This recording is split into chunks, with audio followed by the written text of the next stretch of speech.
नमस्कार मित्रांनो, सकाळी सकाळी सर्वांना गुड मॉर्निंग. आणि मी निघालो आहे जांभळं आणण्यासाठी, जांभळं. तर आमच्याकडे मित्रांनो आता जांभळांना खूप भर आलेला आहे, त्याच्यामुळं भरपूर प्रमाणात असे जांभळं पिकायला सुरुवात झालेली आहे. तर हे पहा, आता बादली घेऊन आपण जाऊया आणि ही बादली जेवढी भरल तेवढे जांभळं आपण घेऊन येण्याचा प्रयत्न करूया मित्रांनो. भरपूर जांभळं आणण्याचा प्रयत्न करणार आहे मी. तर आमच्या पूर्ण कुटुंबाला खाण्यासाठी मी जात आहे जांभळं आणायला.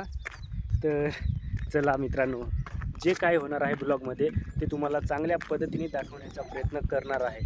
तर चला फटाफट बादली बादली घेऊन जांभळं आणण्यासाठी. तर मित्रांनो, आपण आता पोहोचलो आहोत जांभळीजवळ, पोहळावर पोहोचलो आहोत. तर तुम्हाला मी दाखवतो, पूर्ण जांभूळ जी आहे ती एकदम काळी भंगार झालेली आहे. तर तुम्हाला मी दाखवतो इथून. तर हे पहा मित्रांनो, हे जांभळीचं झाड आहे आणि भरपूर जांभळं लागलेले आहेत त्याला. आणि ह्या साईडला पाहिलं तर इकडे पण पहा, ही पण एक छोटीशी जांभूळीचं झाड आहे, याला पण जांभळं लागलेले आहेत. पण आता आपण पहिल्यांदा मोठ्या जांभळीवर चढूया, त्याच्यानंतर मस्तपैकी पूर्ण बादली बादली जी आहे ती भरणार आहोत. तर हे पहा, जांभळं खाली खालीच लागलेले आहेत. आणि तुम्हाला ह्या साईडलाहून दाखवतो, हे पहा पिकलेले पण आहेत, भरपूर पिकलेले आहेत. आणि ह्या साईडला पण पिकलेले आहेत, काही काही थोडे कच्चे आहेत, पण भरपूर असे पिकलेले आहेत. तर आता आपण जांभळीवरती चढणार आहोत, त्याच्यानंतर बादली भरण्याचं काम करणार आहोत मित्रांनो. तर मित्रांनो, आता आपण जांभळीच्या झाडावरती चढलो आहोत आणि आता खुडायला सुरुवात करूया. आणि सकाळी सकाळी पाण्याचं वातावरण खूप झालं आहे, तर केव्हाही पाऊस पडू शकतो. पाऊस येण्याच्या आधी आपण एकदम मस्तपैकी एवढी बादली जी आहे ती भरून घरी जाणार आहोत.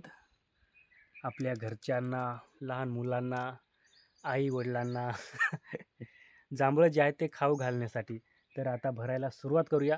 आणि स्टँड धरायला दुसरा माणूस नाही, त्याच्यामुळं आता आपण थोडा वेळ पटापट भरण्याचं काम करूया. त्याच्यानंतर किती खुडले आहेत ते तुम्हाला मी दाखवतो नंतर.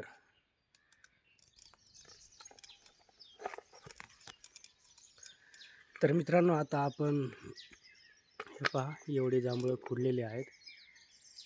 अजून खुडण्याचा प्रयत्न करतो.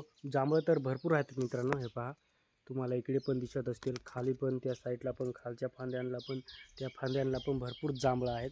पण मग त्या लहान लहान फांद्या आहेत, त्याच्यामुळं आपल्याला एवढं वजन घेऊन जायला तकलीफ होते. तकलीफ होते म्हणजे फांद्या कडक असतात जांभळीच्या, त्याच्यामुळं लगेच मुडतात, त्याच्यामुळं लांब लांब जाण्यासाठी थोडं जीव घाबरतो. तर पाहूया, एवढं खुडलेलं आहेत, अजून पाहूया प्रयत्न करून किती आखून आपण त्याच्यामध्ये जमवतो ते तुम्हाला मी शेवटला अजून दाखवण्याचा प्रयत्न करीन.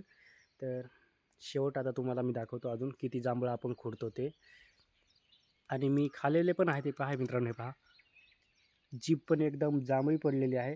तर आता परत आपण पूर्ण हे बादली जी आहे ती भरण्याचा प्रयत्न करू, त्याच्यानंतर तुम्हाला मी दाखवतो शेवट किती जांभळं आपण खुडतो ते.